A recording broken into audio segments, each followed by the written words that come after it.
হোলির দিন ঋষভ ইচ্ছে করে ঝাঁপির গালে রং লাগিয়ে দিলে রেগে যায় দীপ্ত।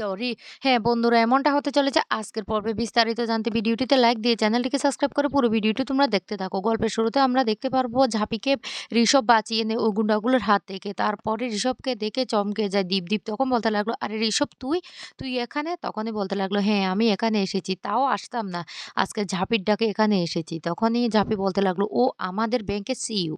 এই কথাটা শোনার সাথে, সাথে ঋষভ আ তখনই দীপ্ত চমকে যায় আর বলতে লাগলো, "ঝাঁপি, কি বলছো তুমি?" তখনই বলতে লাগলো, "হ্যাঁ, ওকে আমি ডেকেছি আসার জন্য।" তারপরে দীপ্ত বলতে লাগলো, "ঠিক আছে, ভালোই হয়েছে।" ঋষভ তখন বলতে লাগলো, "এই ঝাঁপি, তোর মনে আছে আমাদের ছোটবেলাকার কথা? অনেক তোর সাথে খেলেছি, মনে আছে?" ঝাঁপি তখন বলতে লাগলো, "হ্যাঁ, সবকিছু মনে আছে।" এদিকে তখন বলতে লাগলো, "দীপ্ত কেমন আছো?"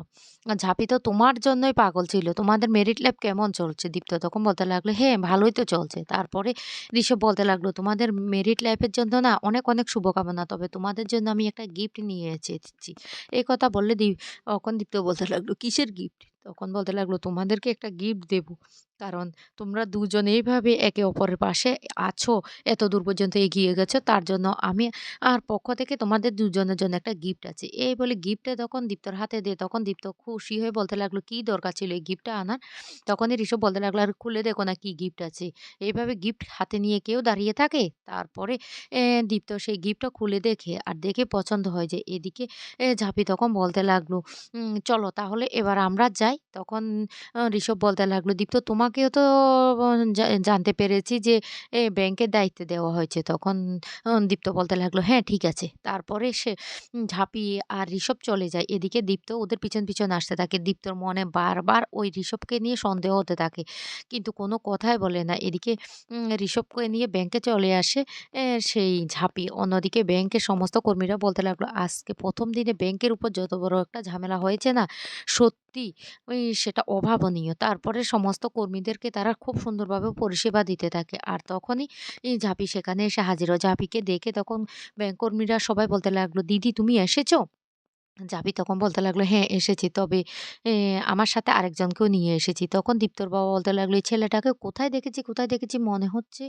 এ তখন ঋষভ বলতে লাগলো, "ও আপনার তাহলে মনে আছে আমার কথা? আমি আপনাদের পাশের পাড়ার ছেলে।" তখনই চিনতে পেরে যায় দীপ্তর বাবা। ঠাম্মি তখন বলতে লাগলো, "ও ঘোষবাড়ির ছেলে তুমি?" তখন ঋষভ বলতে লাগলো, "আরে ঠাম্মি, তুমি আমাকে চিনতে পেরে গেছো? ও আসলে সত্যি তুমি যে এভাবে আমাকে চিনতে পারবে?" তখন সেখানে থাকা কয়েকজন কলিগও বলতে লাগলো, "আরে ঋষভ, তুই তো আমাদেরই পাড়ার ছেলে।" তখন ঋষভ বলতে লাগলো, "তোরা সবাই আমাকে চিনতে পারছিস।" তারপরে ঝাঁপি পরিচয় করে দিয়ে যে এই ব্যাংকের সিইও হলো ঋষভ। এই কথাটা বলার সাথে, সাথে ঋষভ তখন সবাইকে বলতে লাগলো, "আমাকে কিন্তু সবাই ঋষভ বলে কথা বলবে। আপনি আগে করে কেউ কিছু বলবে না। আমরা সবাই একসাথে কাজ করব ফ্রেন্ডলি।" ঋষভ তখন বলতে লাগলো, "এ ঝাঁপি, একটা কথা বলি। সবার মুখটা দেখ কেমন একটা ভয়ে, ভয়ে আছে। ও ডাকাত পড়ার পর থেকে না ওদের মনটা খারাপ হয়ে আছে। একটা গান করলে কেমন হয়?" তখন বাকিরা সবাই বলতে লাগলো, "গান?" তখনই জাভি বলতে লাগলো, "মন্দ নয়। একটা গান হয়ে গেলে ভালো হয়।" এদিকে দীপ্তর বাবাও বলতে লাগলো, "হ্যাঁ, হ্যাঁ, একটা গান হলে ভালো হয়।" তখন ঋষভ বলতে লাগলো, "আমি ছোটবেলা থেকে না গান পছন্দ করি। আর ওই গানটা গিটারটা না সবসময় আমার সাথে থাকে।" এরপরে গান শুরু করে ঋষভ। ঋষভের গান শুনে রীতিমতো সবাই খুব মুগ্ধ হয়ে যায়। আর সবাই ঋষভের সাথে নাচ করতে থাকে। কিন্তু দীপ্তর সেই জিনিসটা একদম পছন্দ হয় না। দীপ্ত প্রচণ্ড রেগে যায় সেই ঋষভের উপরে। এদিকে দীপ্তর ঠাম্মি, বাবা সবাই কিন্তু ঋষভের গানটা পছন্দ করে। দীপ্ত কিন্তু হঠাৎ রেগে বলতে লাগলো, "এসব কি হচ্ছে ব্যাংকের মধ্যে? এইভাবে তোমরা কি সবাই ব্যাংকের মধ্যে নাচ গান করবে না কাজ করবে?" এ কথা বলে দীপ্ত যখন চলে যেতে লাগে তখনই ঝাঁপি গিয়ে বলতে লাগলো, "শুনো, আমি আপনাকে একটা কথা বলি। আমার ব্যাংক, আমি কি করব? কিভাবে ব্যাংক চলবে সেটা তো আপনার দেখার দরকার নেই।" তখন এই কথা বললে দীপ্ত আরো রেগে যায় ঝাঁপির উপরে আর বলতে লাগলো, "ঠিক আছে, ঠিক আছে।" ঝাঁপি তখন বলতে লাগলো, "হ্যাঁ, আমরা কোনো অসুবিধায় পড়লে না হয় আপনি এসে হেল্প করবেন। তবে আমার ব্যাংকটা কিভাবে চালাতে হয় সেটা আমি চালিয়ে নিতে পারবো।" দীপ্ত রেগে তার বাবা ঠাম্মিকে বলতে লাগলো, "বাবা, ঠাম্মি, আমি এখন এখান থেকে চলে যাচ্ছি।"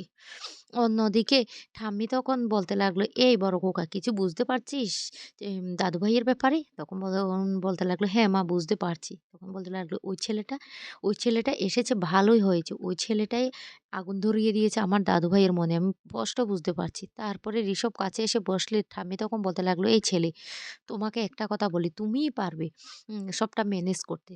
তখন বলতে লাগলো, "কি?" কি ঠাম্মি। এইদিকে এ সেই ইনকার গুন্ডারা মার খেয়ে ইনকার কাছে ফিরে আসে। ইনকার কাছে ফিরে আসলে তখন ইনকা বলতে লাগলো, "তোমরা এতগুলো লোক কি করে মার খেয়ে ফিরে আসলে?" তখন ওরা বলতে লাগলো, "কি করব? কি করব? ওরা আমাদের এমনভাবে মারতে শুরু করে।" তারপরেও তো রাস্তায় এসে ঝাঁপির মাথায় আমরা বন্দুক ধরেছিলাম। কিন্তু কোথা থেকে একটা ছেলে এসে ওকে বাঁচিয়ে দিয়েছে। ইনকা তখন বলতে লাগলো, "সেই আবার দীপ্ত।" তখন ওই গুন্ডাগুলো বলতে লাগলো, "না, না দীপ্ত না, দীপ্ত না। ওটা আরেকটা ছেলে খুব হ্যান্ডসাম। একটা গিটার আছে গলায়। আর ওই ছেলেটাই।" তখন ইনকা বলতে লাগলো, "কে এই ছেলেটা হতে পারে?" এইদিকে বাড়িতে চলে আসে। সবাই বাড়িতে আসলে ঝাঁপি তখন ঝাঁপিকে সবাই বলতে লাগলো হোলির রঙে যেন কালকে সবাই হোলির উৎসবে মেতে থাকে। কিন্তু কিছুতে ঝাঁপি রাজি হয় না। অন্যদিকে দেখা যায় ঠাম্মি সেই ঋষভকে আগে থেকে বলে দিয়েছে যে যেন ও বারবার ঝাঁপির কাছাকাছি এসে এমনভাবে জ্বলন সৃষ্টি করে দীপ্তের যাতে দীপ্ত আর ঝাঁপি আবার মিল হয়ে যায়। কিন্তু ঋষভ মনে, মনে তখন বলতে লাগলো, "ঠাম্মি তুমি তো জানো না ঝাঁপি আমার ক্রাশ। আমাকে তুমি এই দায়িত্বটা দিলে?" এইদিকে ঝাঁপি কিছুতে হোলির উৎসবে থাকতে পারবে না বলে দিলে ঠাম্মি তখন বলতে লাগলো, "ঝাঁপি আমি কিন্তু এটা সহ্য করব না। তুই প্রত্যেক বৎসর হোলির উৎসবে থাকতিস। দাদুভাই থাকুক আর না থাকুক তোকে থাকতে হবে। এটা আমার আদেশ।" তখন দীপ্তর বাবাও বলতে লাগলো, "হ্যাঁ, দীপ্ত না থাকলে না থাকবে। তোকে হোলির উৎসবে থাকতে হবে। আমরা সবাই মিলে রঙে খেলায় মেতে উঠবো।" দীপ্ত তখন বলতে লাগলো, "ঠাম্মিটাও যে এমন হলো।" তারপরে ঠাম্মি বলতে লাগলো, "ওই ছেলেটাকে ডেকে নে না। ওই ছেলেটাকে ডেকে নিলে ভালোই হবে। ও আমাদের বাড়িতে আসবে।" ঝাঁপি তখন বলতে লাগলো, "ঠাম্মি কি বলছো? ওকে বাড়িতে ডেকে নিয়ে আসবো?" তখনই বলতে লাগলো, "হ্যাঁ, ওকে বাড়িতে নিয়ে আয়। ওর সাথে আমরা না হয় সবাই একসাথে হোলির উৎসবটা পালন করব।" এদিকে ইনকা মনে, মনে বলতে লাগলো, "ঝাঁপি দাঁড়াও। ওই ছেলেটা এ বাড়িতে আসবে না, তাও আবার তোমার ছোটবেলার বন্ধু। দেখো না এবার আমি কি প্ল্যান করি। দেখো দীপ্তের সাথে পার্মানেন্টলি তোমার ছাড়াছাড়িটাই হয়ে যাবে।" এদিকে ঠাম্মি আর দীপ্তর বাবা মিলে প্ল্যান করতে থাকে কি করে ঝাঁপি আর সেই দীপ্তকে এক করবে। ঝাঁপি কিন্তু মনটা খুব খারাপ হয়ে যায়। পরের দিন হোলির উৎসবে সবাই খুব সুন্দর করে সেজেছে। ঝাঁপিও কিন্তু সেজেছে। ঝাঁপির মনটা খুবই খারাপ। ঠাম্মি তখন কতগুলো আবির নিয়ে এনে বলতে লাগলো, "এই ঝাঁপি এই আবিরগুলি ঠাকুরের পায়ে ছুঁয়ে আয় তো।" ঝাঁপি তখন সেই আবিরগুলি ঠাকুরের পায়ে ছুঁয়ে এসে তারপরে একটা গান করতে থাকে। তখন দীপ্ত সেখানে আসে। আর দীপ্ত দূর থেকে দাঁড়িয়ে থাকে। এদিকে ইনকা প্ল্যান করতে থাকে কি করে এ সেই দীপ্তর হাত থেকে রংটা পড়বে। আর তখনই দীপ্তের হাত থেকে এ যে ইনকা চালাকি করে সে আবিরটা নিজের গালে লাগিয়ে নেয়। আর সেটা দেখে ঝাঁপি খুব কষ্ট পেতে থাকে। আর তখনই সেই মুহূর্তে ঋষভ চলে আসে। আর ঋষভ এসে ঝাঁপির গালে রং লাগিয়ে দিলে দীপ্ত তখন প্রচণ্ড রেগে যায়। ঝাঁপি তো অবাক হয়ে ঋষভের দিকে তাকিয়ে থাকে বলতে লাগলো, "কি হয়েছে? এসব কি করেছো?" তখন ঋষভ বলতে লাগলো, "কেন? হোলির উৎসবে তো রং লাগাতেই হয়। তাই আমি তোকে লাগিয়ে দিলাম।" তখন ঝাঁপি মনে, মনে বলতে লাগলো, "দেখো না এবার আমি কি করি?" এরপরে ঝাঁপিও ঋষভের গালে রংটা লাগিয়ে দেয়। অন্যদিকে দীপ্ত প্রচণ্ড রেগে যায় ঝাঁপি আর ঋষভের উপরে। আর বলতে লাগলো, "স্টপ ইট, স্টপ ইট তোমরা এটা কি শুরু করে দিয়েছো?" তখন ঠাম্মি বলতে লাগলো, "কেন? আমি তো ওরা তো ভুল কিছু করেনি। আজকে হোলির উৎসব সবাই একে ওকে রং লাগিয়ে দেবে। তার মানে তুই রেগে যাচ্ছিস কেন? কেন রেগে যাচ্ছিস দাদুভাই?" তখনই কোনো কথা না বলে রেগে চিৎকার করে কেশবকে উচিত শিক্ষা দিয়ে দেয় সেই দীপ্ত। আর বলতে লাগলো, "তোমার এত বড় সাহস হলো ঝাঁপির গালে রং লাগিয়ে দেওয়ার?" ঝাঁপি তখন বলতে লাগলো, "কেন? কেন? আমার গালে রং লাগিয়েছে। তোমার তাতে অসুবিধাটা কোথায়? কোথায় অসুবিধা?" তখন ঋষভ অবাক হয়ে তাকিয়ে থাকে সেই ঝাঁপির দিকে।